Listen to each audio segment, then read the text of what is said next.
화두는 얘죠. 반도체라는 게 누구냐? 일단 얘들은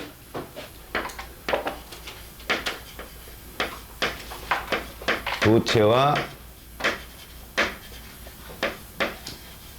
부도체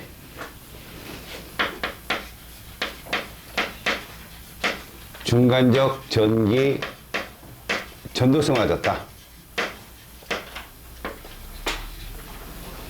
그러니까 도체처럼 아주 뛰어나지도 않고 부도체처럼 아주 낮지도 않고. 알겠지? 순수 반도체 재료는 누구냐? 규소하고 저만염.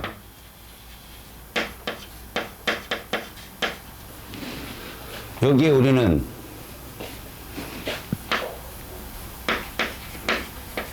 불순물 반도체를 배웠죠. 이걸 이제 할 차례인데, 불순물 반도체라는 게 어떤 겁니까? 순수 반도체에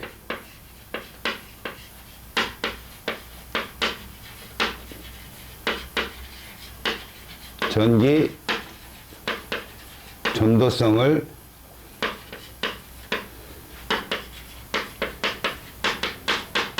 향상을 시킨 거예요. 향상을 시킨 건데, 이게 반도체라는 게요, 사실 여러분들이 나중에 보면 알겠지만 온도가 상승할 때 있잖아요. 이게 이제 전기 전도성이라고 하는데, 일반적으로 이렇게 돼요. 일반적으로 물체들은, 도체들은요, 온도가 올라가면 오히려 전도성이 떨어져요. 전자들이 이동하는 걸 중심 양면이 맞거든. 근데 부도체는, 반도체는 반대야. 알았어?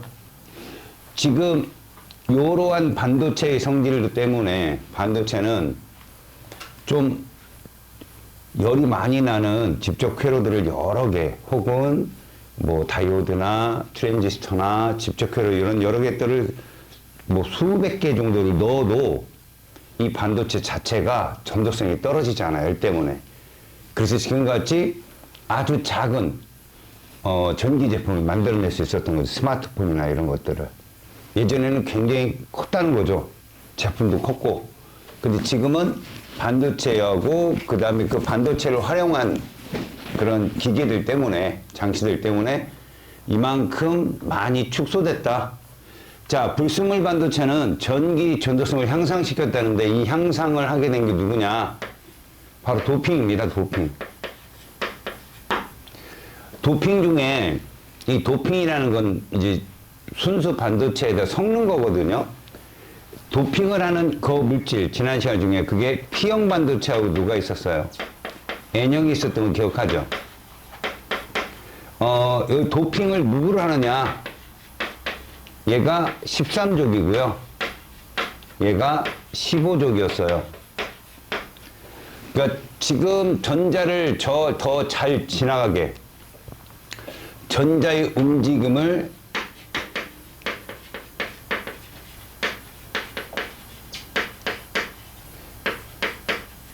더 좋게 일으켜줘. 움직임이 좋아야 전류가 잘 흐르니까. 근데 P형은 말 그대로 13족을 넣음으로 인해서 14족보다 전자가 하나 부족하잖아. 그래서 전하를 움직이는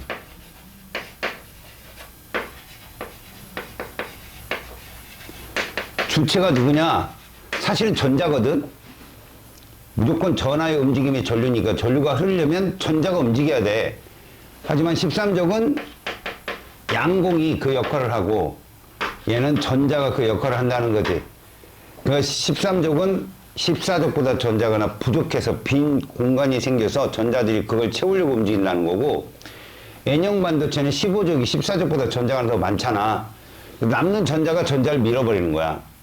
그래서 P형, N형은 이런 식으로, 여러분들이 뭐 전도띠나 이런 건 배우지 않았으니까 이런 식으로, 그래서 지금 P형과 N형의 반도체가 이런 것이 있다라고 여러분들이 배웠습니다.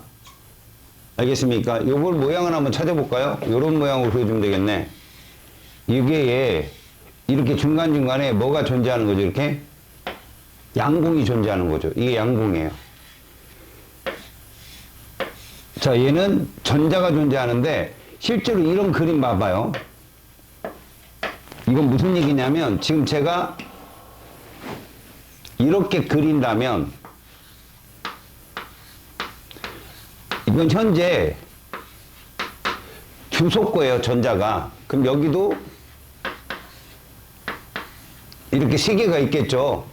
근데 지금 양공이 이렇게 있다는 건, 그리고 전자가 있다는 건 무슨 말이냐면 양공이 세 개 있다는 건 13족 원소가 세 개가 더 생겨서 빈자리가 세 개 있다는 뜻이고, 이거는 15족이 세 개가 들어옴으로 해서 흰색이 요 규소거든. 규소거 전자수라고 생각한다면 이건 전자, 외부에서 들어온 15족의 전자라는 거지. 그래서 니들 시험 문제는 이렇게 나와요.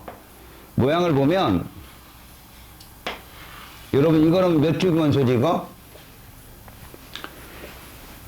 2죽이잖아. 하나 더 그리면 몇 죽이야? 3죽이야. 그러면 자, 여기 이렇게 전자가 채워져 있잖아. 이렇게. 이런 식으로 전자를 채운다. 그리고 맨 바깥쪽에 하나, 둘, 셋, 넷. 이렇게 있는 게 규소잖아. 그치? 근데 그 옆에 전자들이 계속 이게 채워 들어간단 말이야. 공유결합을 한다고. 규소는 공유결합 몇 번 하냐? 4번이요. 4번 한다. 그 옆에 이렇게 전자가, 이게 애들이 채워지는 거지. 계속. 누가? 규소와 규소가. 그런데 이쪽에 이런 식으로 하나가 빈 것이 생기는 거야. 이렇게. 하나가 빈 것이. 얘가 누구냐? 얘가 13족이야. 13족. 이렇게 빈 곳이 생기는 거. 알았어? 그래서 13족 원소가 들어오면 누가 생기는 거야? 여기 이렇게 빈 거. 양공이 생기는 거야. 양공이. 빈 양공이. 알겠냐? 저렇게 존재하는 게 13족 P형 반도체. 너네들이 P형 반도체를 볼 일이 페이지 78쪽 가봐. 78쪽 가면 여러분들 그 밑에 N형 반도체하고 P형 반도체 보이지? 자, 순수 반도체 그림 봐봐. 규소가 공유결합을 몇 번 하고 있어? 어디를 봐도 4번을 하고 있어. 맞지? 그런데 자, P형 반도체 밑으로 가봐. P형 반도체는 붕소라는 애가 하나 나온단 말이에요. 붕소. 여러분도 알다시피 붕소는 13족이거든. 13족이면 외곽에 전자가 3개밖에 없는 애야. 몇 족이 원소냐 지금 보니까. 2족이 13족이라고. 근데 여기에 규소의 전자가 여기도 공유결합 한 번. 이쪽에 수소 있겠지. 규소 있겠지. 이쪽 규소도 한 번. 이쪽 규소도 한 번. 근데 여기 있는 걸 못하는 거야 이렇게. 그러면 과학에서는 요 하나 못한 요 공간을 뭐라고 부른다? 양공이라고 부른다는 거지. 알겠어요? 그렇게 빈 양공이 존재하면 무슨 형 반도체? P형 반도체. 포지티브. 알겠어요? 포지티브란 뜻이야. 그런데 N형 반도체를 한번 보세요. N형 반도체는 순수 반도체처럼 모두 공유결합이 다 돼 있는데 뭐가 하나 남니? 전자가 하나 남을 거야. N형 반도체를 봐라. 이렇게 규소가 쭉 있어. 이런 식으로 양쪽에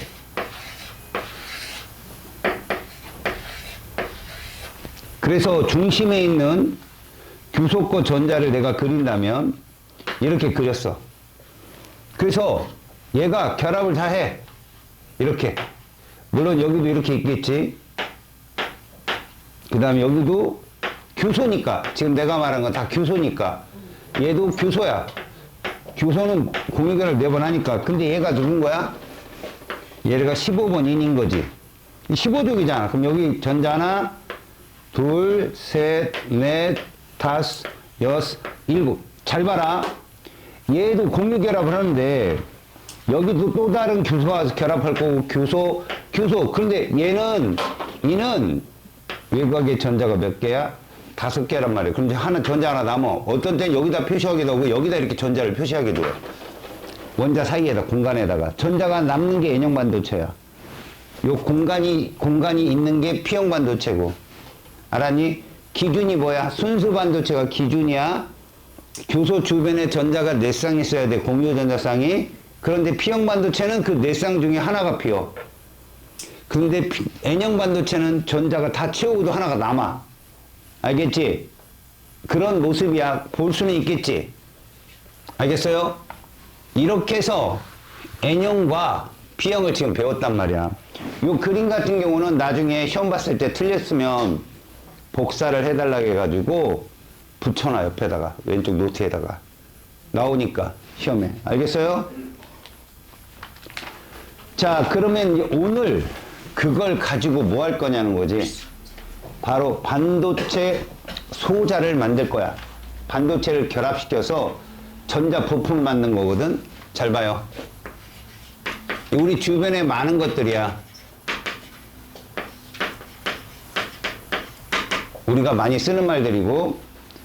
자, 반도체의 전기적 성질을 이용하기 위해서 만든 전자 부품인데 무엇을 할 수 있느냐 봤어.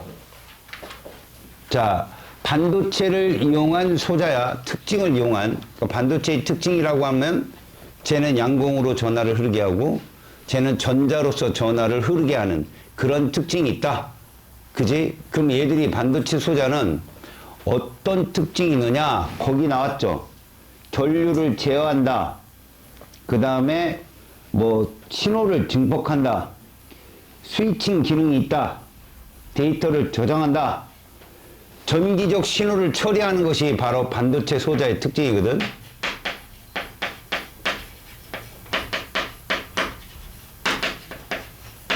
이 처리를 어떻게 할 수 있느냐? 온오프를 할 수 있느냐? 증폭을 시킬 수 있느냐? 아니면 이걸 가지고 정보를 저장할 수 있느냐?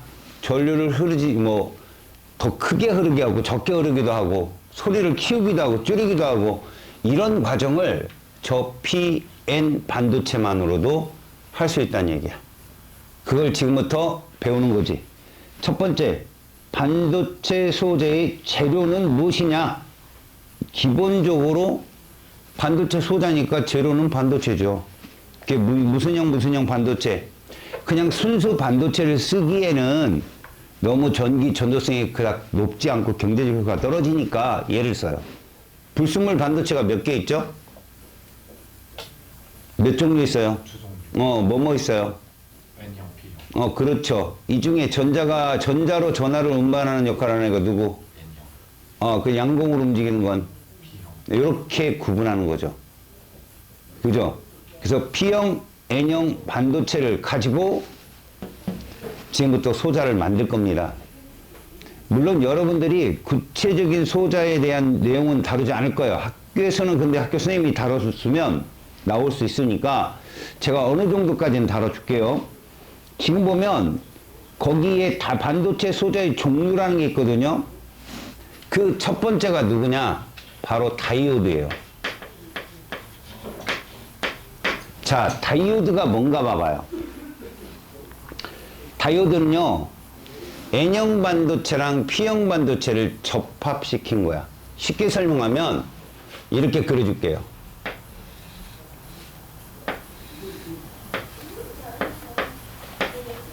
자, 이게 다이오드예요. 지금 왼쪽이 누구고 P형 반도체고 오른쪽이 누굽니까? N형 반도체인데 요건 뭐냐면 전선이에요. 전선을 이렇게 연결해 놓잖아요. 얘는 회로도상에서 이렇게 표현해요. 이게 다이오드의 표현입니다.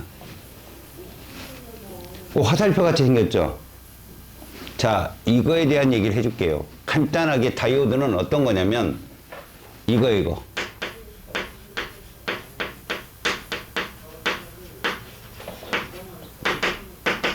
이게 무슨 얘기냐면 여러분들도 철물점 같은 데 가면 다이오드를 살 수 있거든요. 어떻게 생겼냐면 이렇게 전구가 있는데 이게 발광 다이오드예요. 이렇게 돼 있어요. 이렇게. 그래서 이 긴 거하고 짧은 걸 갖다가 플러스 마이너스 갖다 대면 플러스 마이너스 갖다 댔을 때 불이 들어오고 또 반대로 갖다 대면 꺼져요. 그러니까 이게 왜 그런가를 지금부터 보는 거죠. 이걸 어떻게 이용했고 자, 실제로 전류가 흐르려면 잘 보세요. 우리가 회로도상에 이렇게 병렬 회로로 반도체를 놓을게요.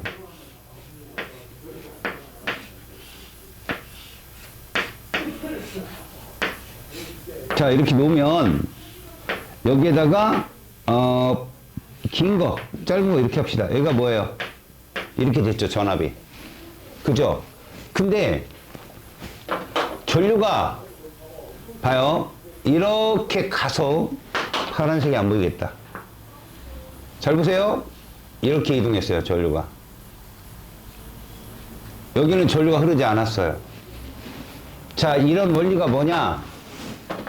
이쪽이 플러스 쪽이 P형이고 N형이야 전류가 흘러요.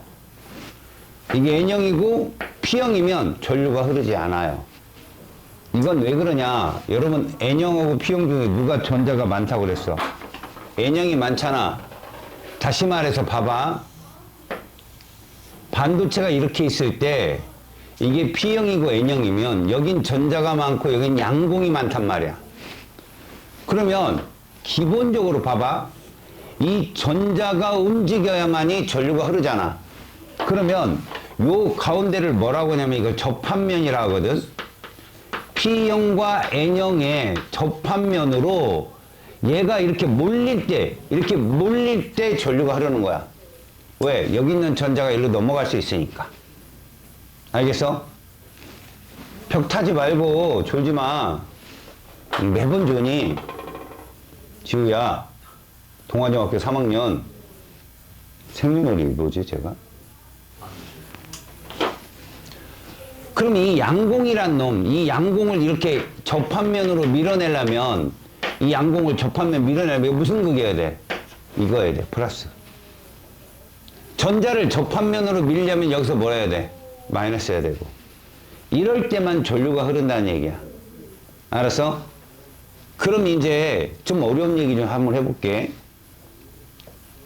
이 다이오드라는 것이 과연 우리한테 어디서 이용되고 어떻게 사용되는지 이런 게 이제 뭐냐면 정류작용이라는 것 자체가 너희들 소형 전자제품이 모두 직류로 돌아가, 직류로. 다시 말해, 니네 핸드폰이나 워치? 이거? 뭐 이런 것들? 모든, 니들이 쓰는 모든 것들은 뭐라고? 직류야. 근데 집안은 뭐냐? 집안은 뭐요? 기도하지 말고. 쟤 기도하고 있어. 교류입니다. 여러분 잘 보세요. 집 안은 전류가 교류거든요, 교류. 이거는 여러분 직렬, 병렬하고 다른 말이에요. 전류의 방향이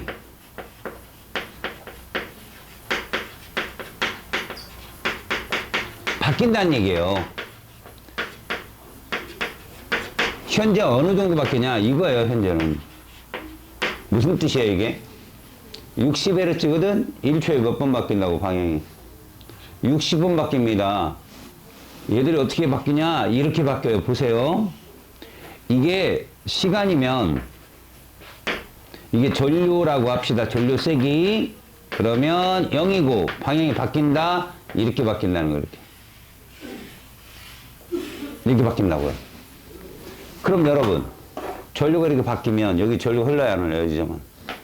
안 흘리죠? 그럼 이 전등이 있을 거 아니에요. 그죠? 네.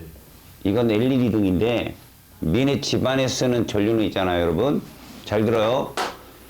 전구가 꺼짐을 1초에 한 120번을 해요.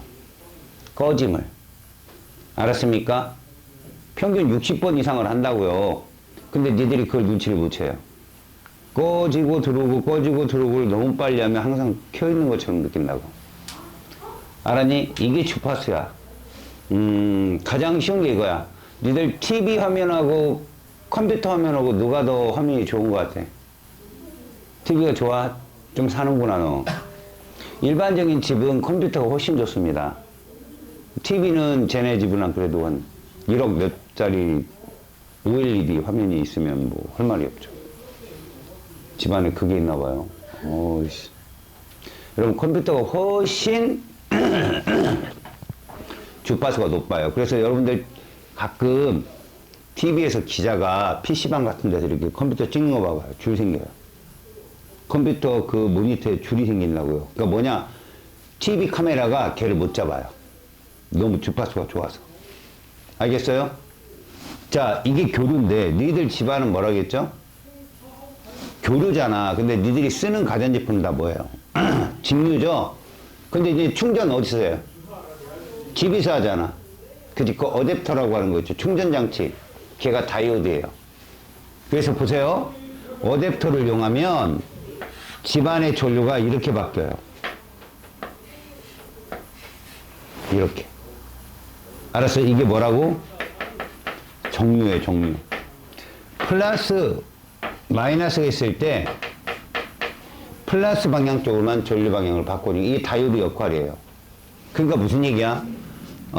교류는 우리가 보통 이 전압을 이렇게 표현하거든요. 이렇게 표현해요, 전압계를. 그러니까 뭐야? 뿔마 맞불을 1초에 60번 한다는 얘기예요. 얘가. 전압을 그렇게 바꿔야 될, 그러니까 전류 전압 극을 바꿔야 될 필요성이 있는 건 변압기를 사용하려고 그런 거거든. 그러니까 저기 발전소에 들어오는 전류를 집으로 보낼 때 좀 더 용이하게 보내는 방법이 교류가 제일 좋아. 알겠니? 그러다 보니까 집안에 교류를 쓰는데 그 교류의 전원 장치를 다 정류를 시키는 그 과정이 다이오드라. 니들 그 가전제품 안에 다이오드가 막말로 수만 개 이상 들었어. 얘가 흐르는 전류의 세기를 제어한단 말이야. 여긴 보내고 여긴 보내지 않고 이런 제어를 함으로 동시에 제어를 함으로써 가전제품이 원활하게 돌아가. 제어 장치가. 특히 니네 이런 것도 있어. 니들 이렇게 건전지를 집어넣었는데 플러스 마이너스 쓴 거 봤지? 근데 그걸 바꿔서 넣으면 전류 흐르대 안 흐르대? 안 흐르지? 그거 얘 있어서 그래. 다이오드 있어서. 알겠냐? 다이오드가 있으면 풀마가 바뀌잖아. 그럼 전류가 안 흘러. 알았니? 이런 것들이 전류의 방향을 결정해 주는 것이 바로 무엇이다? 바로 다이오드. 시험에 제일 많이 나올 거야. 왜? 이게 기출이 제일 많이 됐으니까. 정류라고 쓰셨는데 그 직류랑 같은 말이에요. 아니요. 정류는 무엇을? 교류를 뭐 하는 거죠? 직류로 바꾸는 과정을 정류한다라고요. 필터링 한다. 알았어요? 여러분, 요 회로상의 왼쪽이 무슨 극일까요? 요 기호상의 왼쪽이? 무슨 극이면 이거 전류 흘러요? 플러스에 맞아요. 이 화살표 이게 전류 방향이라고 생각하시면 돼요, 여러분들. 얘가 음극이고요. 이러면 전류 흘러요. 알았습니까? 다이오드가 시험에 제일 많이 나왔어요. 그래서 저도 다음 시간에 이거 볼 거예요. 헷갈리게 볼 거예요. 틀려라, 씨. 근데 옆에 보면 무슨 다이오드 있어, 얘들아? 발광 다이오드 보이지? 사실 다이오드 가지고 되게 많은 제품을 만들 수 있는데, 봐. 발광 다이오드라는 게 뭐냐면,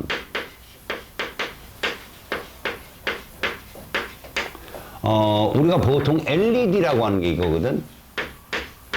이거. 얘는 이런 식으로 보면 돼. 이렇게 P형하고 N형이 있을 때 아까 선생님이 그랬잖아.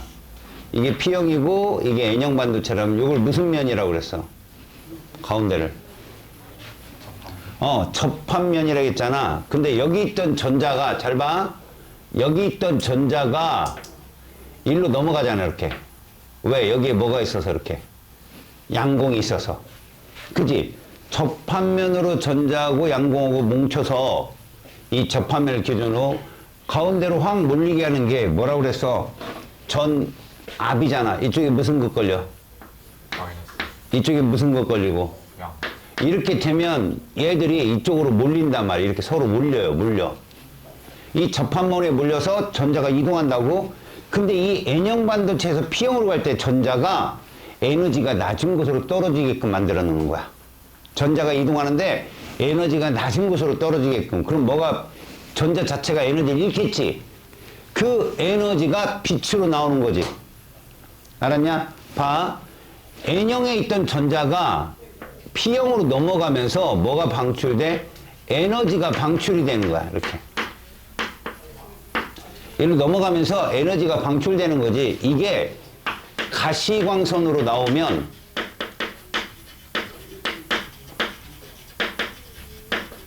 그게 LED라고. 알겠냐? 한 3원색만, RGB 3원색만 나와도 이렇게 가시광선이 나올 수 있어. 백색 외선이. 그렇게 나오면 이 색들이 니들 물체에 다 맞아가지고 튀어나오면서 색깔을 구분할 수 있다고. 알았어요? LED가 뭔지 알겠지?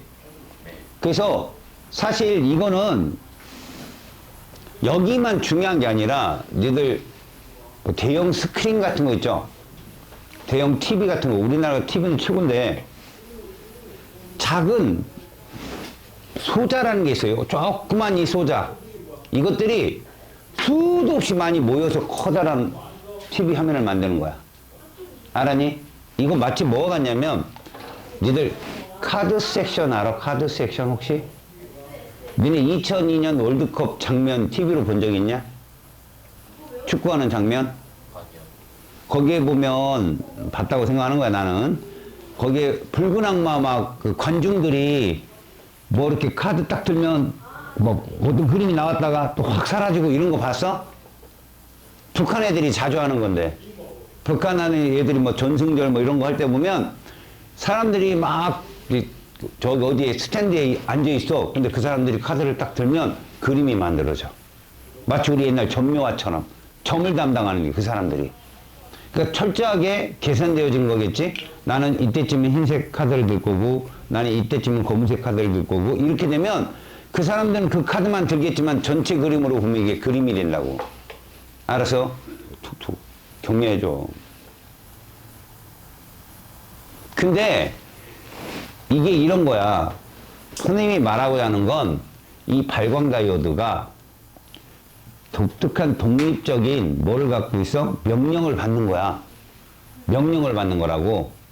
중앙 제어 장치에서 너 뭐 들어? 너 뭐 들어? 이걸 순식간에 색깔을 뭐를 내? 너는 이 색깔을 내고 너는 이런 색깔을 내. 라고 명령을 받으면 걔가 그 색깔을 내는 거지.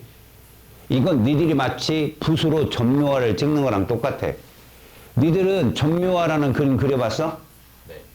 붓이 얇고 두껍고 어떨수록 정교해 그림이. 얇아요. 그건 알아? 두꺼운 건 펑 한번 찍으면 끝나잖아. 근데 얇으면 점점점점 찍어야 되잖아. 니네 그 인터넷에서 그림 같은 거 다운받아서 확 늘려보니까 얼굴 다 깨지는 거 본 적 있지? 근데 어떤 거 확 늘렸는데도 멀쩡하지? 어떤 게 정보량이 많아? 전자야 후자야? 전자요. 후자지? 후자지. 맞지?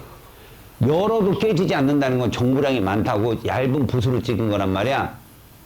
그러니까 그런 그림을 나타낼 수 있는 TV가 혹은 컴퓨터가 너네 휴대폰이 그런 글씨와 그림을 나타낼 수 있는 건 다 이 발광 다이오드가 가미되어 있기 때문에 그래. 모든 판넬에 조그만 그게 화소야 화소. 들어봤지 화소? 그게 픽셀이고 그렇게 많은 그 조그만 패널이 잔뜩 있는데 걔가 정보를 막 보내주면 그게 이제 봐라. 같은 면적에 그 패널이 많을수록 좋은 거야. 더 화질이 좋은 거라고.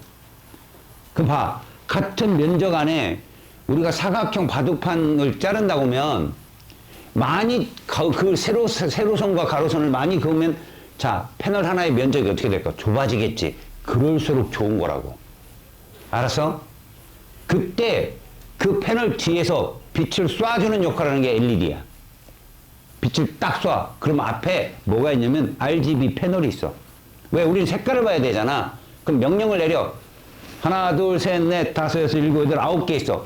빨간색 3칸, 그 다음에 초록색 3칸, 그 다음에 청색 3칸, 이거 갖고 조합을 하는 거야.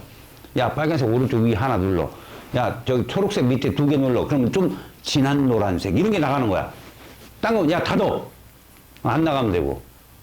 알았어? 야, 다 열어. 그러면 백색에서 나가는 거야. 이걸 컴퓨터가 그 100만 개 이상의 화소를 통제하는 거야, 혼자. 촥! 한꺼번에. 알겠어? 그게 바로 발광다이오드. 자, 오른쪽에 유기발광다이오드 봐봐.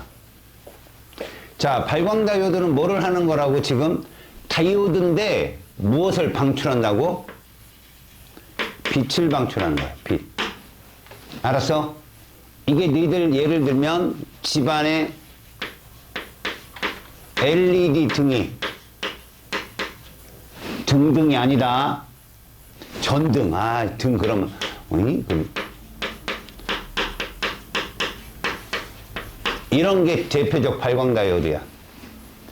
학교 선생님께서 가끔 광다이오드를 얘기해 줄 수 있어. 그건 전혀 다른 애다. 발광다이오드, 광다이오드는 전혀 다른 애. 광다이오드는 축전지라고 보면 돼. 배터리.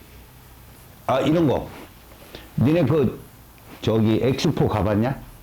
신세계백화점 근처에. 그럼 거기 앞선에 신세계백화점 앞쪽에 교각 있잖아. 엑스포 다리. 그걸 넘어가면 그게 남문광장이야. 근데 거기 한밭대로에 가로등이 있는데 걔들이 다 태양판이야. 패널. 그 햇빛을 받아서 저장했다가 밤에 가로등으로 키우는 거. 그게 광다이오드야.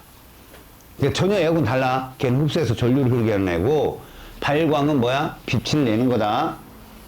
자, 유기발광 다이오드 봐봐.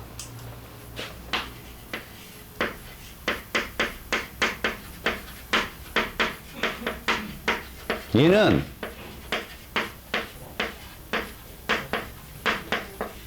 이 O가 올거닉이야. 아주 세계 전쟁에 대해서 알려줄게. 우리나라가 LED는 독보적이야.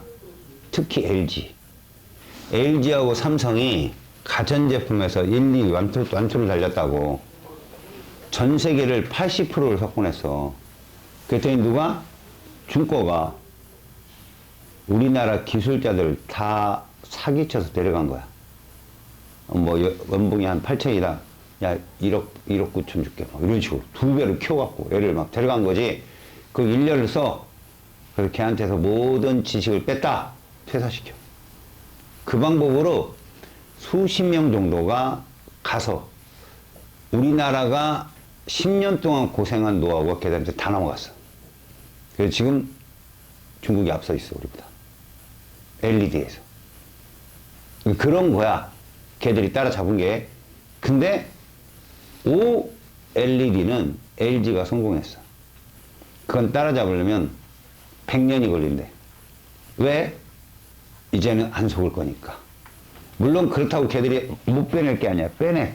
이게 첫 버전이다. 하다못해 뭐를 이용해서라도, 도수 공격을 통해서라도 어떻게든 빼낼 거야. 근데 빼내면 뭐하냐고. 그걸 구현을 해야 되는데 그게 기술력인 거지. 이 OLED가 특징이 뭐냐면, 아까 LED는 뒤에 판에서 전기 소자가 다 쏴야 돼, 빛을. 그리고 필터링을 가리고 막고, 이거야 무조건. 표현이 막고 가리고. 그리고 생각해봐, 얘들아. 검은색을 표현해봐. 니네 검은색 어떻게 표현할래? 검은 색깔 어떻게 표현하려고? 까맣게. 니네 세계 3원색이도 RGB지. 빨간색, 초록색, 그 다음에 청색 아냐. 이 세 개를 모두 색을 섞으면 무슨 색 돼? 하얀. 검은색 때, 검은색. 빛은 백색이 되지만, 유색 물감은 검은색이 된다니까? 근데 이 LED 이쪽 공정에서 검은색을 만드는 건 제일 어려운 공정이야. 그러니까 얘들은 차단을 하는 걸 택하는 거지. 차단하는 걸 택해. 빛을 차단하면 시커멓게 되잖아. 근데 OLED는 뒤에 있는 모든 그 전원 장치가 있는 게 아니라 그냥 그 패널 자체에서 빛이 나와. 패널 자체에서. 그러니까 뒤에서 전자총으로 막 에너지를 쏜 옛날 시대하고 지금은 이제 막 광전지를 쏴줘야 되는데 이게 필요 없는 거야. 얇아졌어. 더군다나 세계 구현 정도가 엄청 성밀해. 빛이 지들 스스로가 약하고 키우고 이런 걸 다 할 수 있기 때문에 검은 색깔이 무엇보다도 차단된 색깔이 아니라 자기가 구현한 색깔이라 색깔의 선명도나 이런 것들 전달하는 게 굉장히 뛰어나대. 단 경비가 많이 들어. 비싸다는 얘기지. 또 하나 파란색 구현이 되게 어렵대. 파란 색깔 구현하는 게. 그래서 바닷속이나 하늘의 장면을 얼만큼 이쁘게 구현했느냐. 그러면 그쪽 업계, 우리야 뭐 모르니까 바닷속에 인어공주 떠다니는 거 보고 막 와 이야 이렇게 보는데, 그쪽 업계에서는 하늘의 장면, 비행기가 날아가는데 하늘 그 배색 장면이라든가 배가 아니 뭐 고래가 지나가는데 물속의 장면을 얼만큼 구현을 딱 보면 야, 이 회사 끝내준다 이렇게 딱 느낀대. 파란 색깔 구현이 어렵대. 그리고 오래 못 가, 이게 쟤들보다는. 빨리 또 대체해야 돼, 딴 거랑. 오래 쓸 수 없는 거다. 자, 유기 발광 다이오드는 유기물질 자체에서 빛을 낸다. 그러니까 광원이 필요 없다는 얘기고요. 이런 것들은요, 실질적으로 여러분들 만약에 스마트폰이나 이런 데 적용을 한다면 이렇게 할 수 있어요. 스마트폰을 지금 이렇게 보잖아요, 그죠? 이렇게 돌돌돌 말아서 넣을 수 있어요. 알았어요? 그러니까 휘어지는,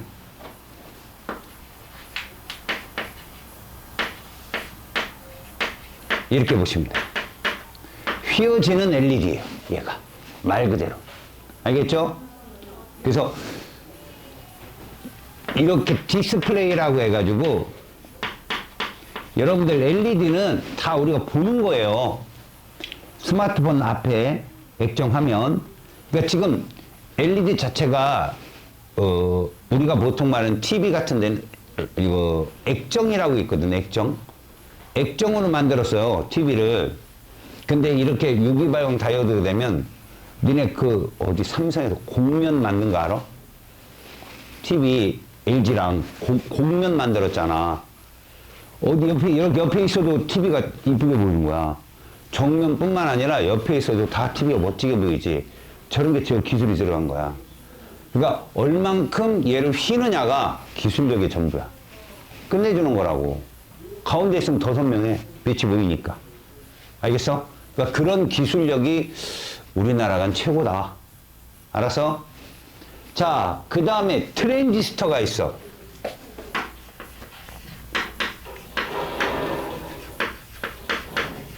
여러분, 얘는 PN 접합으로 다 만드는 거예요, 얘들. 알겠죠? 다이오드라고 한 게 그거예요. 근데 트랜지스터는 이렇게 P, N, P 혹은 N, P, N 세 개를 연결해서 만들어요. 중간에 다른 반도체 종류를 넣는 거지. 알았어? 그래서 얘들은 전자를 받아들이는 거, 전자를 쏴주는 거, 전류를 조절하는 거, 이 세 개로. 알겠어요? 그래서 이미트 베이스 컬렉터라고 하는 세 개의 조절 소자를 연결해서 쓰는데, 여러분들이 거기까지 알 필요는 없고요. 이렇게 해주면 좋아요. 굳이 전류만이 아니에요. 소리도 증폭할 수 있어요, 이걸로. 어떤 에너지, 신호의 증폭이에요. 그러니까 전류의 증폭도 되지만 신호의 증폭이 되는 거죠. 그리고 스위칭이라고 그래. 스위칭 작용. 뭡니까? 스위칭 작용이라는 게 온오프를 할 수 있어요. 온오프로, 이걸로. 알았어? 얘들은 회로가 이렇게 연결되어 있어요. 이런 식으로. 얘도 이런 식으로 연결되어 있어. 이 트랜지스터거든. 그냥 보기만 하세요. 아, 저런 게 있구나. 트랜지스터도 두 종류가 있는데, 요건 이제 그 중에 하나, 니들이 배우는 거, 전류에 의한 거. 알았어요? 증폭작용. 이게 여러분, 얘하고 여기 있는 다이오드도 있죠? 이 반도체가 니네 거의 80% 이상이에요, 니네 안에. 얘가 다 제어하는 거라고. 알았냐? 그러니까 너희들 공장에서 예를 들어서 어떤 제품 하나를 만든다고 쳐보자니, 그 공장에 근로자들이 있어야 되잖아, 그제? 근로자가 많으면 많을수록 제품들이 금방금방 만들어지고 복잡한 제품을 만들 수 있겠지. 그 사람 하나하나가 얘라고 생각하면 돼, 얘들이라고. 그지? 그럼 사람 많으면 어떠냐? 지들끼리 싸우기도 하고 막 그러잖아. 그게 없는 거지. 얘들은 거의 없는 거야, 저항이. 알겠어요? 저게 특징이다. 자, 마지막에 집적 회로라는 거 한번 봐봐. 이 집적 회로는 이것들을 모두 모아놓은 거거든. 자, 실제로 이 집적 회로를 만든 게 가장 큰 거지. 사실 트랜지스터도 말이다. 저게 1974년도에 만들어졌나? 그 벨 회사라고 알아? 벨? 벨이 뭐 한 사람이야? 전화기 만든 사람이지. 진공관을 가지고 만들었던 옛날 시대보다 이렇게 트랜지스터를 이용하니까 크기가 훨씬 줄어서 공간이 많이 생긴 거야. 알았냐? 그래서 그 전에 제품보다 크기가 계속 축소된 거지. 알았어요? 그게 트랜지스터의 발명이야. 근데 그것들을 이제 모아놓는 거지. 제어판에 딱 모아놔. 모아놓으면 집적 회로라는 게 돼. 그러니까 다양한 반도체 소자를 어떤 특정한 계기판 안에다 집어넣는 거야. 뭐에 따라서? 그러니까 회로 소자를 통해서 뭐 예를 들어서 이 명령판은 뭐 경보 장치인 거야. 뭐 적외선을 딱 쐈을 때 누가 들어오면 띠띠띠 자동으로 막 이렇게 알려주는 그런 거. 또 이 기기 장치는 사람이 지나가는데 뭔가 우리가 명령을 내린 그런 제품이 있으면 막 소리 나게 하는 거. 알았어? 이런 식의 회로 기판. 그래서 너희들 보면 이 기판이 그 제품의 거의 중심이라고 생각하면 되겠지. 컴퓨터로 따지면 CPU 정도 되는 애야. 알겠어요? 그래서 지금 기기 장치 얘들 뭐 마지막에 집적 회로 앞에 있는 1, 2, 3, 4번이 다 들어가 있는 거 모여서. 알겠어? 그래서 MPU라는 게 있지. 마이크로 프로세서. 그죠? 이 마이크로 프로세서 얘는 그냥 CPU라고 보면 돼. 컴퓨터 CPU. 알겠죠? 컴퓨터 중앙 처리 장치. 거기에 이제 뭐가 있냐면 제어도 있고, 제어라는 게 뭐냐면 뭐 강하게 약하게 이거를 조절할 수 있는 장치인데 이게 최고급 기술이다. 제어라는 게 사람으로 따지면 빡, 헉 이게 아니라 바바바박 이걸 조절하는 거예요. 제어 장치야. 연상 장치가 끝내주는 건데 그럼 당연히 연산 장치도 있어야 되고 그 안에 저항도 있어서 열이 발생하잖아. 그럼 그 열을 빼내는 니들 뭐 있대? 컴퓨터 뒤에 뭐 돌고 있대? 모터 돌고 있지 않대? 그거 좋은 거 써야 돼. 열을 빼내야 되기 때문에 열이 높으면 그 연산 처리 장치가 느려져. 이게 다 포함되어 있는 게 MPU야. 알겠죠? 그 다음에 그 MCU 보세요. MCU. 자, 실제로 이 MCU 같은 경우는요, 컴퓨터 제어 장치인데 이게 최고의 이제 뭐 장치겠죠? 거기서 중요한 장치. 알겠죠? 그래서 마이크로 뭐 프로세서라고 하는데 실제로 이거를 통해 가지고 마이크로소프트가 알겠니? 처음 이름을 이렇게 진 거고. 알았어? 여기에 있는 메모리, 입출력 이거를 하나로 만들게 되면 우리가 뭐를 할 수 있지? 명령을 시작할 수 있고 끌 수가 있어. 명령을 시작하고 끌 수가 있다고. 이게 그러니까 아무리 좋은 모두 도시를 만들어도 들어가는 입구가 편하고 나오는 입구가 편하지 않으면 그 도시는 재미없는 거야. 알았냐? 엄청난 그런 막 저기 야영지가 있는데 들어가는 입구가 막 산 3개 넘어야 되고 걸어가야 되고 이러면 가겠냐고. 그래서 너희들 보면 그런 거 있잖아. 너네 지금 컴퓨터 온 하면 몇 분에 켜져? 응? 컴퓨터 딱 치면 몇 분 후에 네가 컴퓨터가 화면이 딱 뜨냐고. 완벽하게. 거짓말 그만해. 뭐 컴퓨터 딱 네가 이제 인터넷 좀 들어가 볼까 뭐 아니면 워드를 열어볼까 하는 데까지 몇 분 걸려. 컴퓨터 딱 눌러서.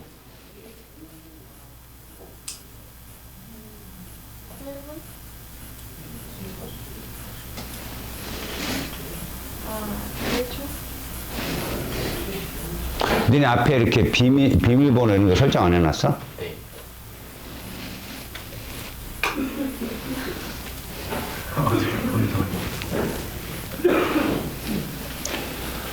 아, 우리 하드, 내 거 저기, 노트북 말고, 걔는 딱 하면 업그레이드 뭐 하느라고 한 5분 넘게 걸리던데, 얘가.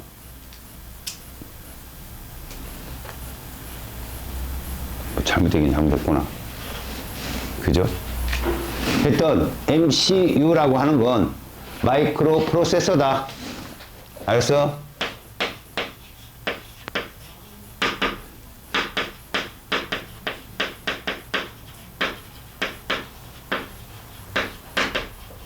제어, 거기에다가 입력. 그러니까 메모리 입출력 장치를 하나로 만들어 놓은 거야.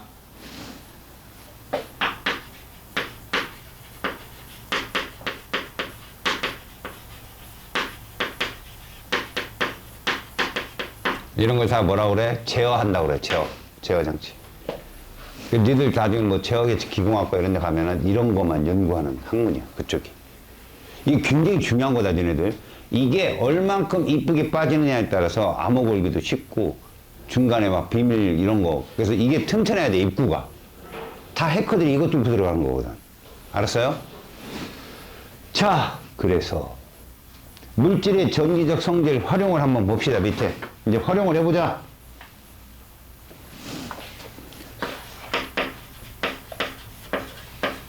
이제 뭐 할 거냐면,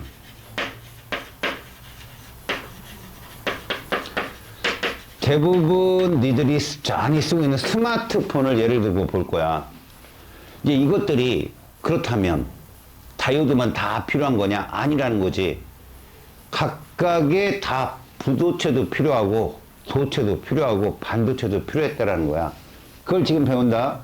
거기서 일상생활에서 어떤 특정체만 있는 게 아니라 주변의 물질, 전기적인 전도성이 서로 다른 물질들을 적절히 조합하면 훌륭한 제품이 나올 수 있다는 걸 보여주는 거야.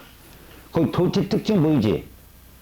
우리가 이제 전기적 성질을 활용한다라고 했는데,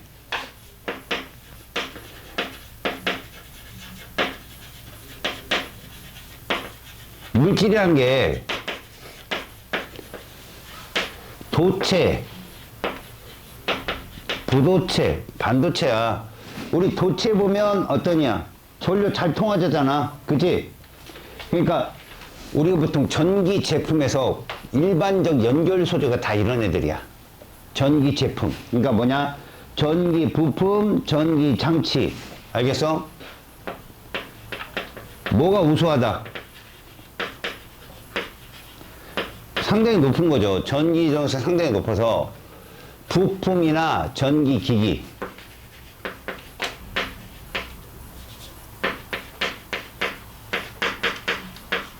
부품의 연결 소재다. 전도성이 좋으니까.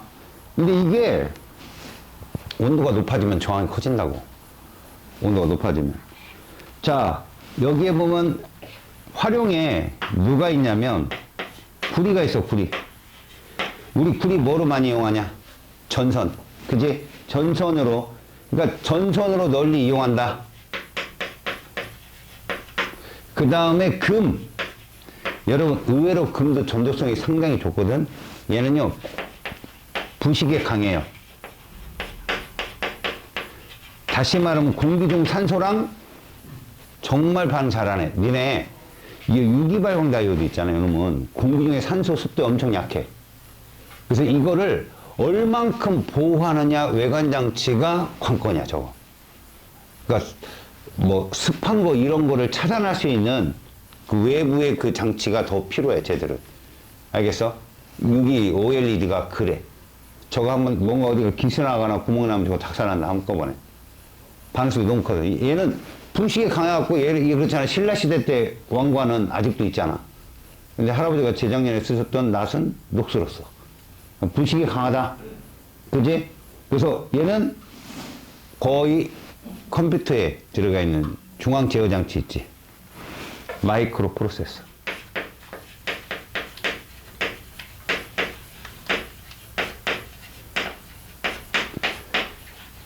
근데 그 양이 얼마 안 돼. 수 미리그램이야. 0.000. 물론 금이죠, 그것도. 근데 그거 긁어 모은다고 나 컴퓨터 작살내지 말라고. 알겠죠? 자, 부도체. 두 번째.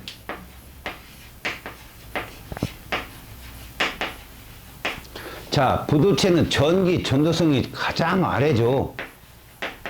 거의 굉장히 작은 애죠, 전기 전도성이. 알겠어요? 보면 우리는 이런 걸 우리가 뭐라고 그러는지 절연 소재라고 하거든요. 그래서 부도체를 절연체라고도 예전에 했어요. 근데 요즘엔 부도체로 부르기로 통일시켰습니다. 거기에 보니까 고무라는 거 있죠, 고무. 예로 보면, 여러분, 이것도, 어찌 보면 합성고무도 있지만, 우리가 쓰는 건 다 합성고무입니다. 이 고무는 탄수화물이거든요. 전류는 안 통해요. 그래서 자동차의 번개가 맞아도 사람이 다치지 않는 건 바퀴가 다 고무라 그래요. 땅하고 통하지 않기 때문에. 알았습니까? 그런 식이에요. 그러니까 실제로 습기랑 화학물질에 매우 우수하다. 왜? 바퀴에 물 묻었다고 썩어요? 안 썩습니다. 고무는 튼튼해요. 너네 신발도 그래서 그런 거고, 신발이 바닥이 타는 경우는 있죠. 농구하는 그러더라. 애들 보니까 바닥이 달더라요, 보니까. 그런 경우 있지만 대부분 이제 신발 윗소재 있죠. 가죽 이쪽 부분이 찢어지고 그런 경우가 많죠. 실제로. 실질적으로 얘는 유연성이 좋아서요.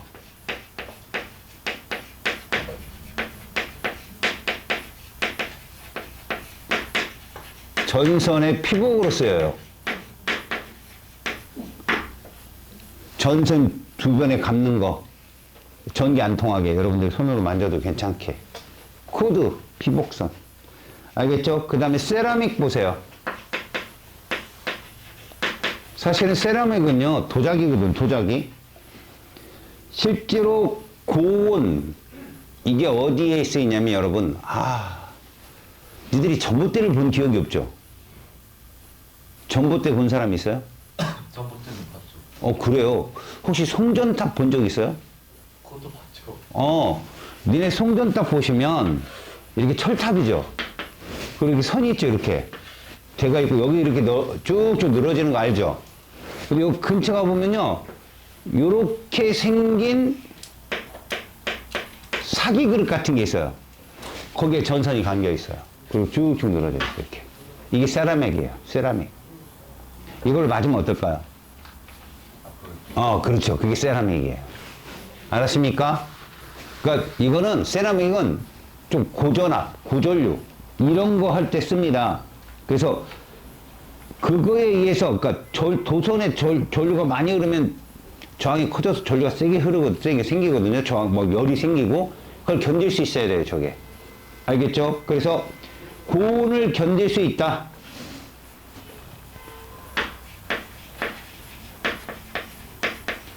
고전압 전기 재료라고 부르면 전기 절연 소재.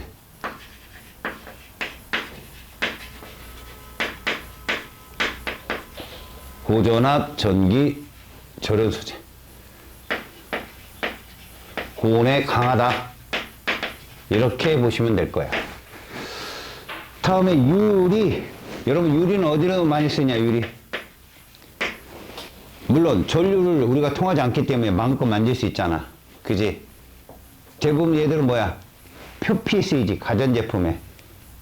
스마트폰의 겉면. 그치? 요즘에 강화 유리까지 있어가지고, 그죠? 튼튼한 놈도 있고요. 그러니까 디스플레이, 센서. 봐요. 디스플레이나 센서 등의 보호에 쓰입니다. 보호. 전류를 통하지 않기 때문에. 자, 반도체. 지금까지 중에 제일 많죠. 전기 전도성은 쓰지 않을 거니까 딱 중간적 성질을 띠죠. 얘는 N형과 무슨 형, P형 반도체가 있는데 여러분들이 이건 조금 어려울 거야. 여러분들 보시면 반도체라는 게 센서는 많이 들어서 알고 있어요. 센서라는 건 감지하는 능력치, 제어 장치가 전부니까. 근데 거기에 센서 말고 조금 처음 들은 얘기가 있어요. 태양광 발전 장치요. 뭐 자율주행 장치도 여러분 센서에 해당돼요. 왜? 뭔가를 인지하는 거예요. 인지.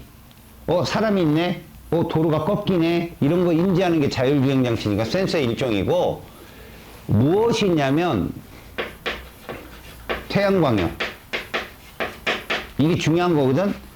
그러니까 태양광 발전 장치가 뭐냐면 아까 선생님 말한 광다이오드를 말하는 거예요.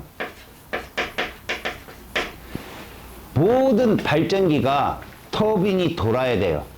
이 패러데이 법칙에 의해서 터빈을 움직여야 전류가 생기는데, 얘들은 햇빛만 딱 비치면 바로 전자가 튀어나와서 전류가 흘러요. 이것 역시도 뭐다? NP형 다이오드예요. 그런데 다이오드라고 부르지 않아요. 봐봐요. 이런 겁니다. 이런 거 여러분. 여기 제가 빗금친 게 누구냐? N형이고 여기 P형이야. 도선이 이렇게 있어. 도선이. 알았지? 그럼 여기서 누가 오는 거냐면 이게 빛이야. 빛.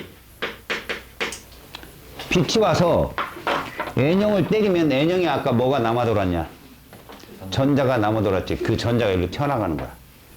요 접합면으로 안 가고 아까 다이오드는 접합면으로 갔잖아. 여기로 전자가 튀어나가.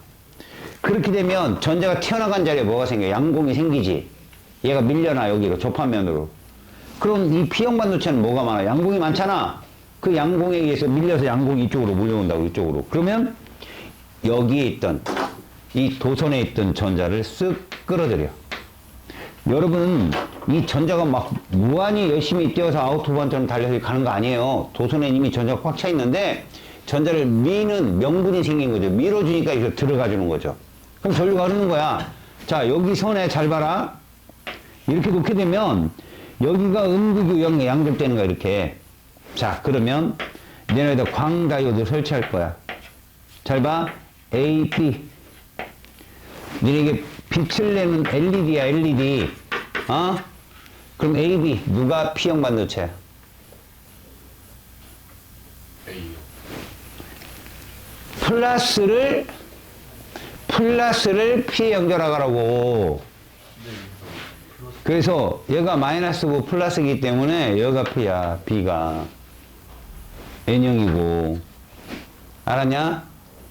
그러면은 저 왼쪽에 있는 거는 살짝 이거는 그냥 배터리라니까. 배터리. 이걸 무슨 다이오드로 한다고 우리가?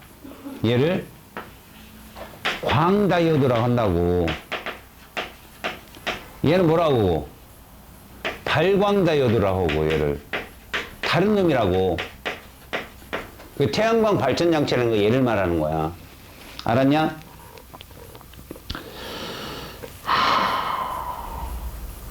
뭐 트랜지스터 이런 건 아까 봐서 알겠지? 이런 거 정도만 알고 있으면 돼. 트랜지스터 아까 무슨 역할이 있다고 그랬어? 신호의 증폭, 그 다음 스위칭, 온오프 하는 작용. 다이오드는 무슨 역할이 있다고 그랬어? 정류작용도 있고 빛을 낼 수도 있고. 기억나지? OLED도 만들어낼 수 있고. 오케이? 자, 물질의 전기적 성질의 활용의 예를 봐봐. 여기는 가만히 보니까 참 많은 내용들이 많지. 그런데 똑똑한 놈이 다 맞춘다. 이렇게 생각하면 돼. 똑똑한 놈이. 보자. 지금 거기에 보면 전선이라는 건 어떻게 이루어져 있고, 터치 스크린이라는 건 어떻게 이루어져 있고, 태양 전지판은 어떻게 이루어져 있는지 보는 거야. 그냥 우리 주변에 있는 것 중에. 알겠어요? 자, 여러분, 전기적 성질의 활용 예는요, 말 그대로 그거요.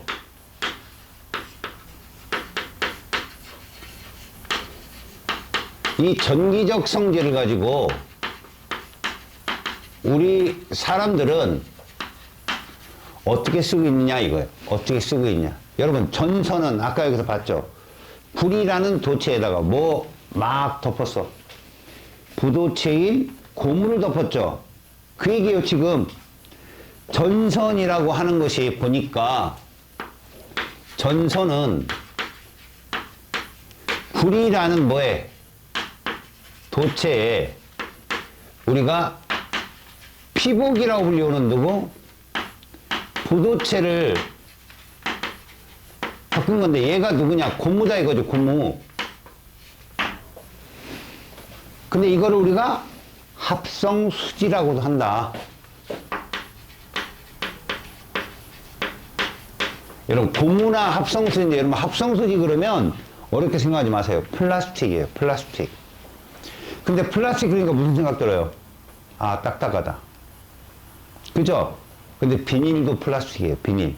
하다못해 여러분 빵집 가면 빵봉지 알죠? 그 안에 빵 들었고 겉에 투명하고 만지면 어떤 소리 나요?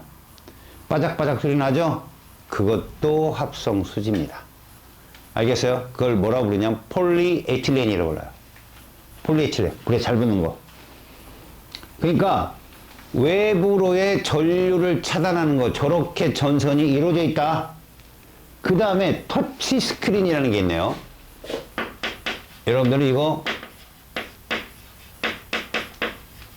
많이 썼으니까 얘 같은 경우도 투명 전극이 있고 강화 유리가 있다는데 일단 투명 전극은 뭐예요? 명령을 입력시키고 명령을 수행하고 이래야 되잖아. 제어 장치란 말이야. 반도체예요 무조건.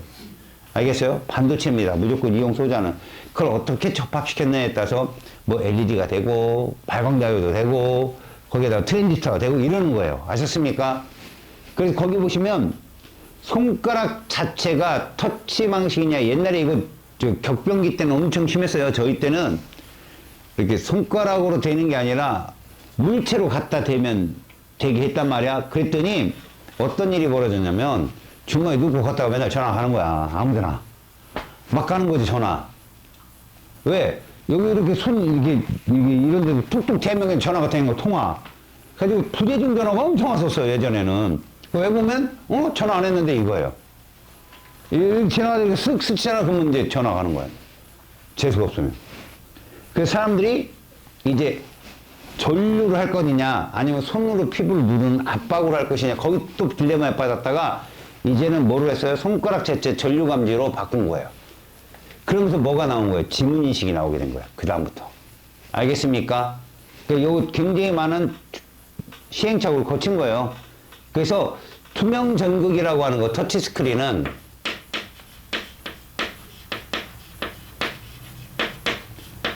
얘하고 유리로 되어 있죠. 유리. 투명 전극과 유리. 자 거기 투명 전극은 반도체죠.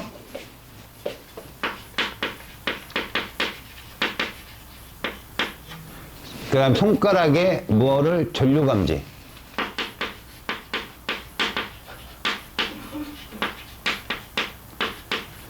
그래서 그것을 증폭을 시켜서 신호를 감지하는 역할을 해주는 거고, 그 다음에 유리는 부도체니까 실제로 얘는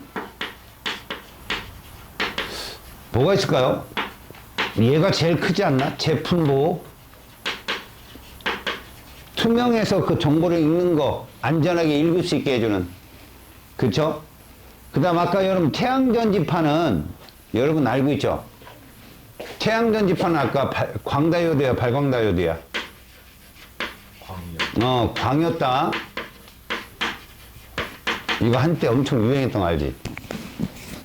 막 아파트에도 있고 막 그지? 태양광판 엄청 유행했잖아. 여긴 태양전지하고 투명수지가 있거든. 여러분 투명수지라는 거는 그냥 걔를 보호하는 역할을 하는 거예요. 주변에. 알았냐? 니네 옷 입는 것처럼 똑같아. 우선 니들을 보호해 주잖아. 빛을 받으면 전압이 발생되는 거. 이게 무슨 다이오드? 광다이오드.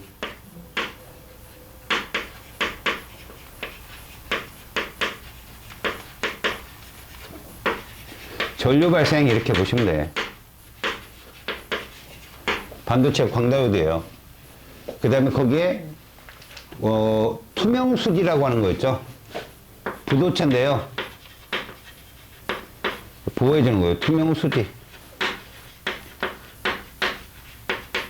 빛은 통과해 주지만 외부로부터 보호해 주는 거. 알았어요? 그런 역할을 하는 게 투명수지. 자, 그 다음부터 이제 센서 엄청나게 나옵니다. 여러분 아까 센서 봤지? 반도체 하면 센서예요, 센서. 감지, 제어. 그래서 반도체를 활용한 센서를 보면 니들이 알고 있는 웬만한 센서는 다 이렇게 보면 돼요. 하다못해 가스 노출 센서도 마찬가지입니다. 알겠습니까? 그러니까 센서들은 되게 많죠.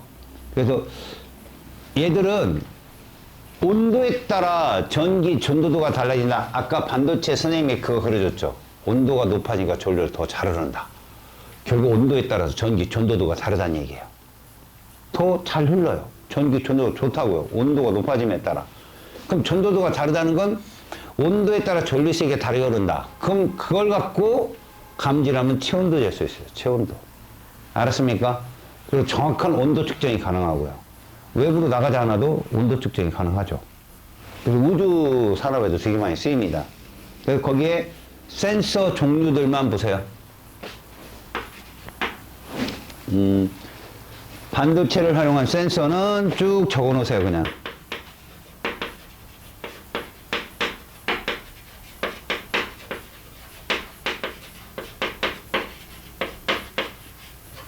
자, 반도체를 활용한 센서는 첫 번째, 온습도 센서.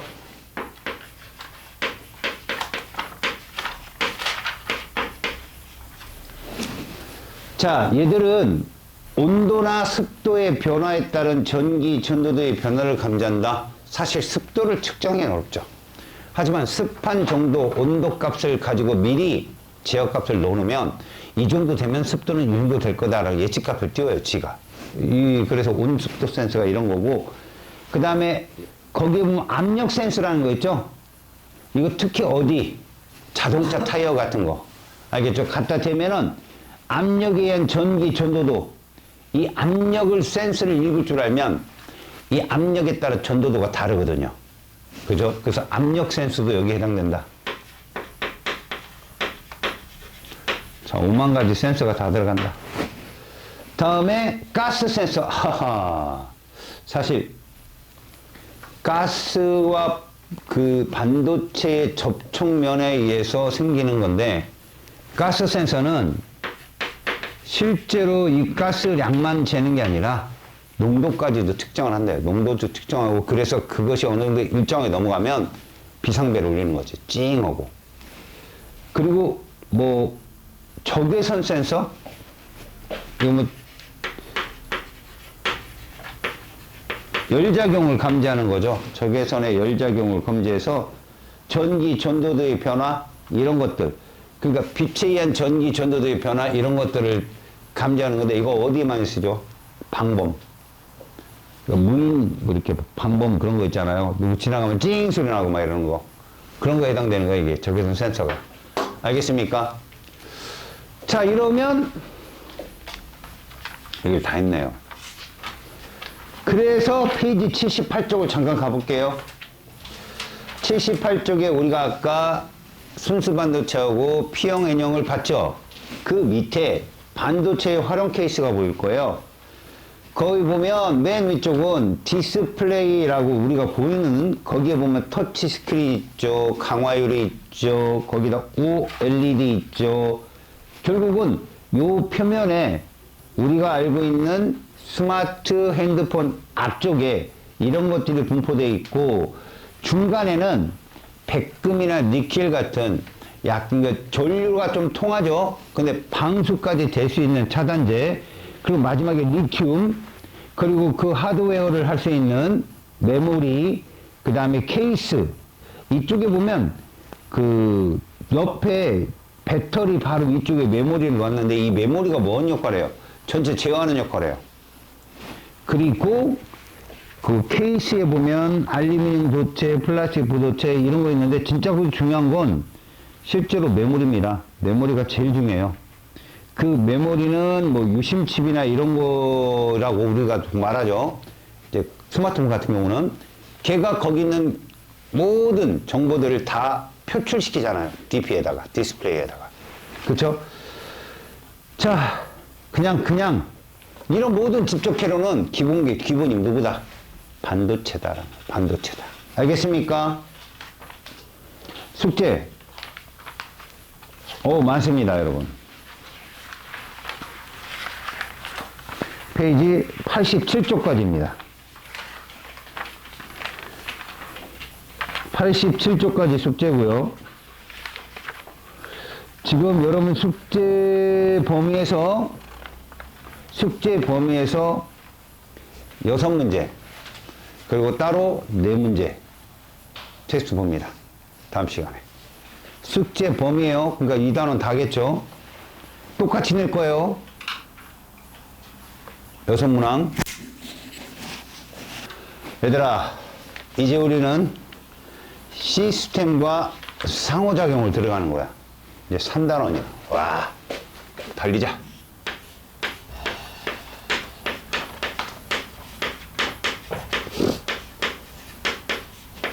근데 여기 미리 알고 들어가야 될 게 있어. 이 시스템을 우리나라 말로 뭐라고 해? 체계. 그래, 그거 하나 맞췄네. 개야, 개. 시스템이 개거든. 이 개가 이렇게 있어.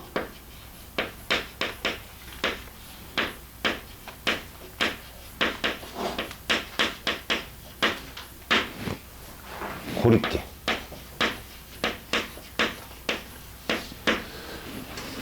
이 열린 개, 닫힌 개, 고립개는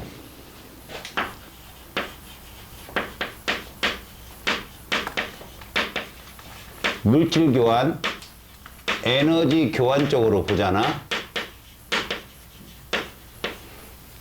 둘 다 가능한 게 열린 개야. 근데 닫힌 개는 안 되고 요거 되는 게. 둘 다 안 되는 게 고립개고. 알겠지? 그래서 여러분들 보시면, 우리 지구의 안에 있는 여러분들이 이제 직권, 수권, 기권, 생물권 이런 걸 배울 거거든? 지구 시스템 안에 있는 수권, 직권, 생물권, 기권 애들은 열린 개에 해당돼. 에너지가 서로 돌고, 그 다음에 물질도 순환하고. 그렇다고 에너지가 막 가서 다시 돌아오고 이런 건 아니고, 에너지 서로 에너지 출입이 자유롭다 이거지. 에너지 출입이. 에너지가 가서 돌아온다, 순환한다 이게 아니라 에너지 출입이 자유롭다. 그러면 우리 지구하고 우주, 외권이라고 하거든. 에너지는 들어오죠. 지구 복사 에너지도 나가고. 알겠어요? 에너지는 출입이 가능한데 물질은 나갈 수가 없죠. 알겠죠? 물질은. 이런 건 닫힌 게. 고립개는 여러분들이 볼 일이 거의 없고. 그 중에 우리는 첫 번째, 지구 시스템을 배운다는 거죠. 우리가 살고 있는 지구는 어떤 상호작용이 존재하는가 보겠다 이런 얘기입니다. 그래서 지구 시스템의 구성과 상호작용이 거의 전반적인 얘기에 해당돼요.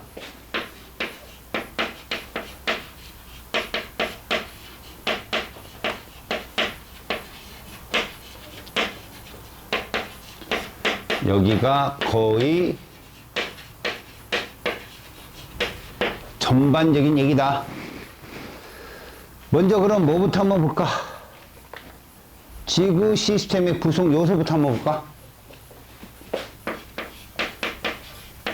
지구 시스템은 무엇으로 구성되어 있느냐?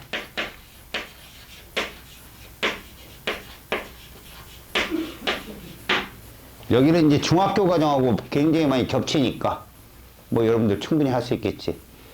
그래서 지금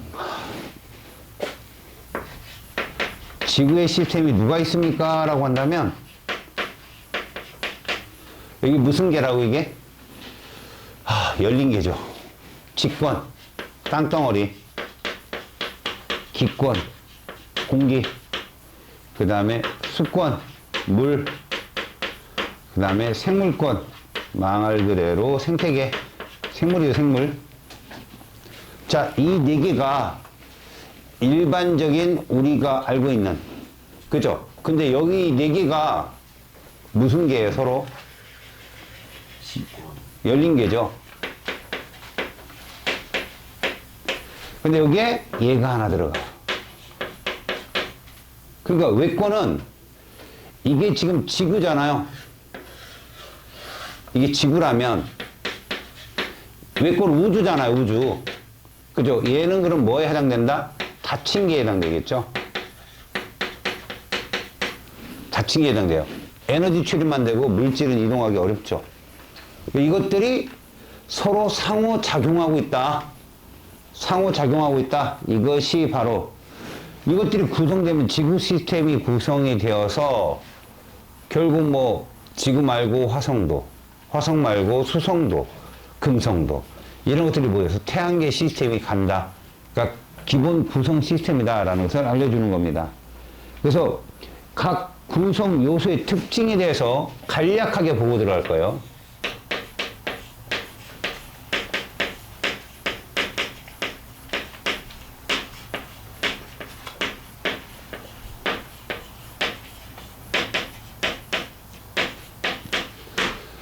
먼저 첫 번째 누가 있습니까? 직권이 있군요.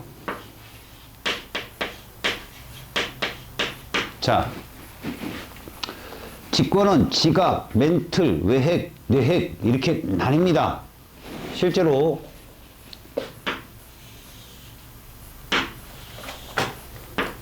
이런 식으로 보면 지각은 진짜 달걀 껍질만큼 두께가 얇아요. 알았죠? 그래서 이 부분 요걸 지각이라고 합시다. 지각. 그 다음에 요 정도 가면 이 부분이 멘틀이거든요. 그 다음에 여기가 외핵, 여기가 내핵. 요렇게 나뉘겠죠. 알겠죠? 일반적으로 지각 그러면 한 40km 정도 지표면에서 평균이에요. 평균 40. 그 다음에 요 정도가 약 2,900km 정도. 그 다음에 요 정도가 5,100km 정도. 6,800에서 900 정도로 지구 반지름을 따진다면 멘트는 거의 80% 이상을 차지하는 애들이고요. 자, 지각은 먼저 규산염 물질로 이루어져 있다라고 되어 있어요.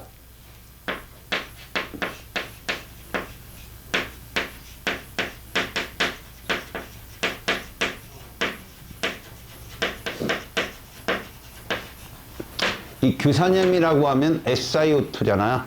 여러분들 SiO4 사가 마이너스 기억나요? SiO4 사가 마이너스 그 뭐뭐 있었죠? 무슨적 구조, 독립적 구조. 누구 있었니? 독감, 광물, 감남석 있었지. 그 다음에 탄사슬 구조, 단휘, 휘석, 복사슬 구조, 복각, 각섬석. 좀 피고 봐. 아이씨, 귀찮으니까 그냥 얼굴만 뺑글뺑글 쳐다보면서 끄떡만거리고 있고. 그 다음에 판상구조, 흑운모 같은 애들 있었죠. 망상구조, 장석과 석영.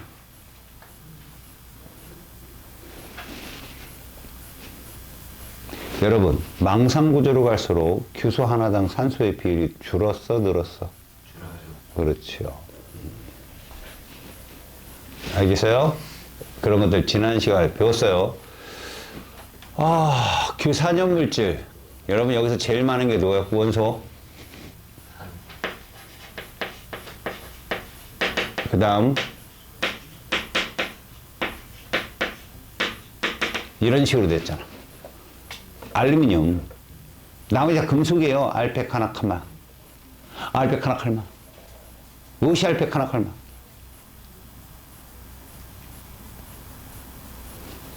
8대 구성 원소라고. 알겠지? 다음에 멘틀이 있습니다. 거기에 주로 규산염 물질로 이루어져 있다. 또 멘틀도 그러죠. 멘틀. 보통 규소, 알루미늄이 되게 많거든요. 여기도 규산염이라고 하지만 CR층이라고 돼요. 규소하고 알루미늄이 대부분 있다. 얘들아. 독립구조는 무슨 결합 가능했지? 나머지 다 공유결합이잖아. 장석 빼고. 수소. 아우! SiO4 사카마이너스가 양이온이랑 결합하면 무슨 결합이요? 공유. 이온이. 그렇지, 이온 결합이겠지? 그래서 여기 감남암질로 많이 되어 있어, 멘틸이. 알았냐? 멘틸이 뭐로 되어 있다고? 감남암질. 근데 일부가 또 용융 상태네? 움직인다는 얘기야. 알겠니? 그래서 멘틸은 규산염 물질이며 약 80%. 그러니까 얘는 고체 상태거든? 대부분 고체 상태인데 일부가 유동성이야. 일부가. 알겠어? 그래서 대류가 일어나. 물론 뭐 엄청난 대류 운동은 아니야. 1년에 한 1cm 정도 대류가 일어난다. 상승, 하강이 있다는 얘기야. 뭐가? 상승과 뭐가 존재한다고? 하강이 존재한다는 얘기지. 멘틀이 그래. 여기를 이제 여러분들이 연약권이라고 불러. 이쪽을 나중에 배운다. 그리고 대부분 고체 상태다. 얘들은 뭐 지각 구성의 80%가 멘틀이라는 거. 알겠냐? 직권의 몇 프로? 80%가 바로 멘틀이다. 자, 여기서 왜 이게 이제 또 중요한 건데, 니네 원시 지구가 만들어졌을 때 마그마성 지구였잖아. 무거운 원소가 다 핵의 중심으로 갔다 오겠어. 그게 누구였어? 그 무거운 원소가? 철과 니켈. 알았어? 철과 니켈이 핵을 구성하는 주요 원소야. 근데 얘는 외핵이기 때문에 액체 상태라는 거지. 무슨 상태라고? 액체 상태. 그러니까 지구가 가만히 있어 움직여? 움직이지. 그럼 얘들도 움직이겠지. 철과 니켈이 금속으로 존재하겠냐? 아니지. 이온으로 존재한다고. 알았어? 이온으로 존재할 가능성이 높고, 용융된 철, 용융된 니켈 뿐만 아니라 이온으로 존재하기 때문에 이온이 움직이면 뭐가 흐르니? 전류가 흐른다. 전류가 흐르면 뭐가 생긴다? 자기장이 생기는 거야. 지구 자기장의 원인 물질이 애들이. 알았어? 지구는 무슨 극과 무슨 극이 있다? N극과 S극이 있다. 니네 자석이 어디서 나와? 어디서 나오냐고. 당연히 N극 나와. N극 나온다고 나와. 여기는 어떻게 된다고? 쏙 들어간다고. S극은 이게 자기장인데 얘들아, 요게 자기력선이거든. 요게 이 자기력선의 방향을 알려주는 도구가 누구야? 그래서 내가 선생님 빗금친 거 나침판의 N극 방향이거든. 니네 나침판 N극이 어느 쪽을 가리키대? 그래서 널스이지라는 놈들이 있어요. 노을스가 아니라 N극입니다. 아셨어요? 그럼 S는 선생님 사우스가 아닌가요? 맞아요. S극입니다. 그러면 북쪽은 무슨 극이다? S극이에요. 북쪽은. 이 자기장이 왜 생겼다? 이 외핵 때문에. 알겠습니까? 그러면 이 액체 상태라는 게 되게 중요한데 여러분들은 여기서 이것이 왜 이것이 들어가 본 사람들인데 어떻게 아느냐? 자, 그 얘기는 잘 안 나오지만 설명을 해드릴게요. 지구자기장을 형성하는 원이냐? 다음, 외핵, 내핵 있죠, 내핵. 5,100km. 얘도 마찬가지로 철과 니켈이 주로 기준인데, 철, 니켈이 성분인데, 얘가 고체라는 거죠. 그리고 압력과 온도가 상당히 높은데요. 사실은 지구 중심이니까 고온 고압이겠죠, 말 그대로. 근데 이 중심에 가면 압력이, 중력이 거의 0이 되는 곳이 존재해요. 그리고 다시 압력이 커집니다. 벗어나면. 자, 여러분. 처음에 이 지각과 멘틀, 이건 여러분 그냥 들고 잊어버려. 이걸 찾은 사람이 이분이에요.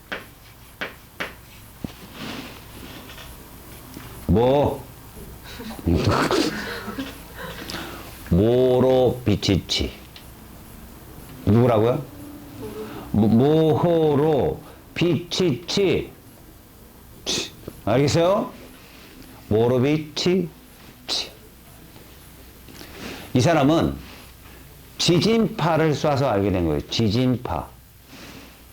지진파가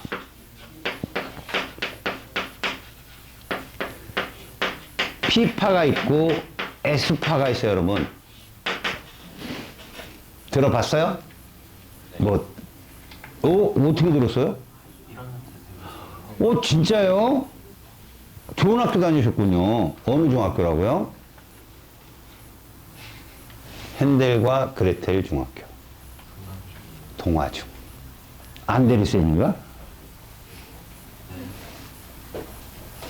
여러분, P가 먼저 와요? S가 먼저 와요? 배웠다며요? P가 왜요? 많이 썼잖아요. 이게 줄임말이에요. 프라이머리. 무슨 뜻이에요? 중요한. 우선에. 첫 번째로, 이런 뜻이에요. 그러면 뭐겠어요?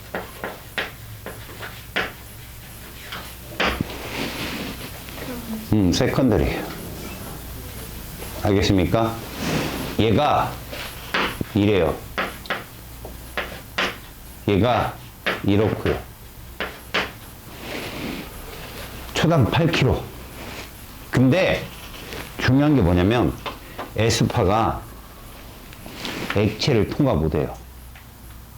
P파는 고체, 액체 모두 통과하는데 이 지각과 멘틀의 경계면에서 굴절파가 생긴다는 걸 이 무호로비치치가 알게 된 거죠. 그러니까 일종의 이걸 들어가 보지도 않고 생긴 게 그냥 들어보세요. 지각이 이렇게 있다면 이게 지각이잖아요. 그러니까 멘틀이에요. 사실은 그 전에 다 땅이라고 생각했어요. 지구는. 근데요, 얘가 여기 지진이 발생하잖아요. 지진이. 그럼 파가 도착합니다. 여기 지진파가 도착합니다. 자, 선생님 집을 좀 그릴까요? 선생님이 여기 살아요. 이렇게. 얘 누굴 것 같아요? 수십 층의 건물. 선생님 거예요. 어떻게 돼 있어요? 흔들리겠죠? 자, 그 다음엔 책이. 초가집. 무너지겠죠? 피해는 봐요. 우리가 진도라고 하는 게 있는데 진도는 얘가 세요. 알겠습니까? 멀리 있으니까 얘가 약해요. 근데 집이 후졌으니까 무너지겠죠. 전 세지만 튼튼하니까 버티겠고. 진도가 보통 이렇게 로마 숫자로 표현하거든요. 1, 2, 3 이게 진도예요. 가까이 있는 애가 진원과 가까이 있는 애가 이렇게 진도가 셉니다. 알겠습니까? 근데 얘의 규모, 얘가 도대체 수류탄이 터진 거냐, 미사일이 터진 거냐, 대포탄이 터진 거냐, 이 규모를 따질 때는 소수점을 붙였어요. 5.8, 5.1. 그러면 얘나 얘 두 집에서 느끼는 규모는 똑같은 거죠. 알겠어요? 똑같은 규모의 지진이 터졌지만 느끼는 피해가 다른 거죠. 이게 진도예요. 근데 가만히 보니까 여기 이게 누구네 집이에요, 이게? 시윤의 집, 텐트. 자, 요 텐트가 있는데 봐요. 얘네 집보다 얘가 먼저 도착하는 거야. 얘네 집보다 분명히 멀리 있는데, 지원에서 멀리 있는데 봤더니 얘가 자, 뭐 지진이 이렇게만 가겠어? 이렇게 사방으로 나가겠지, 지진파가? 내가 쭉 갔다 올라온 거야. 쭉 갔다 올라오는 거야, 바로. 이게 굴절파라고 하거든. 알았니? 그러니까 어찌 보면 경로가 얘보다 얘가 짧은 거지. 어찌 이런 현상이 생기지? 이게 뭐지? 라고 찾다 보니까, 아, 직권이라는 것이 서로 다른 성질을 갖는 권이 있겠구나. 그래서 여기를 이 사람 이름을 내서 모호면이라고 그래요. 모호면. 알겠죠? 모호면. 근데 지진파의 연구가 계속되니까 나중에 요 경계선을 찾아낸 사람이 있어요. 이 사람이 바로 의의 인물이에요. 여러분, 우리나라는 직지신경이 있죠? 외국은 누구 있어요? 직지신경보다 100년 후에 금속활자를 만들어낸 사람. 그 사람이 이거 발견했어요. 그래서 얘가, 봐요. 구텐베르크맨이라고 해요. 똑같은 사람입니다. 알았어요? 자, 이번에 사람은 요거 발견했겠죠? 얘는 발견한 지가 얼마 안 됐어요. 실제로 이 사람이 재작년? 아니야. 10년 전인가? 7년 전인가? 이때 이제 은퇴를 하셨는데, 뮌헨 총장이었어요. 뮌헨 대학교. 여러분, 독일도 알프스 히말라야 지진대에 포함되어 있기 때문에 지진이 굉장히 많이 일어난 나라예요. 근데 우리 이웃 나라 누가 또 지진의 왕국이에요? 그래서 일본 동경대가 지진학이 엄청나게 발달한 곳이에요. 그래서 서로 교류를 하거든.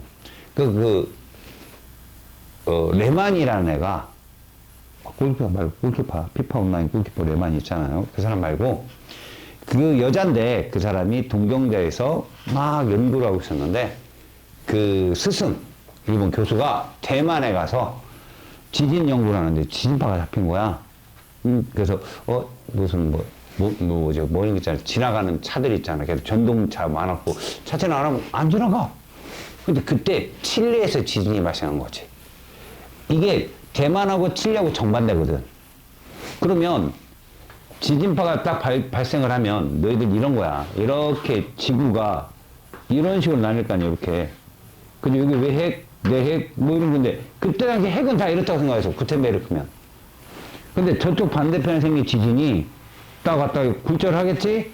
그리고 오면 이렇게밖에 안 돼. 굴절파를 보면 이런 식으로. 여기는 도달을 하지 마야 돼. 도달하는 거야. 약한 피파가. 이거 왜 그렇지? 야, 이거 조사 좀 해봐. 그 여자애가 조사했는데, 가다, 여기서 한번 해치기를 해야 이렇게 도달하는 거야. 한 번 더. 굴절을 해야. 그래서 네 핵을 발견했죠. 그래서 여기가 누구예요? 레만면. 읽어봐. 뭐 그래? 알았어? 이게 각 경계면을 발견한 사람이에요. 알겠죠? 그래서 실질적으로 여러분들은 그냥 여기서 이런 거 자세히 보지 말고, 지각은 정말 달걀 껍데기에 해당되는구나. 달걀 흰자가 누구라고? 벤트리야. 알았어? 그럼 안에 노른자는 그걸 두 개를 쪼개서 왜 네 핵이 되는 거지. 지금 그 과정을 여러분들에게 보여주고 있는 겁니다. 이거 뭐로 발견했다고 얘들아? 들어가서 봤어요? 그렇죠. 지진파로. 자, 두 번째 기권. 뭐라고요? 그렇죠. 절대 기권은 있으면 안 돼요. give up.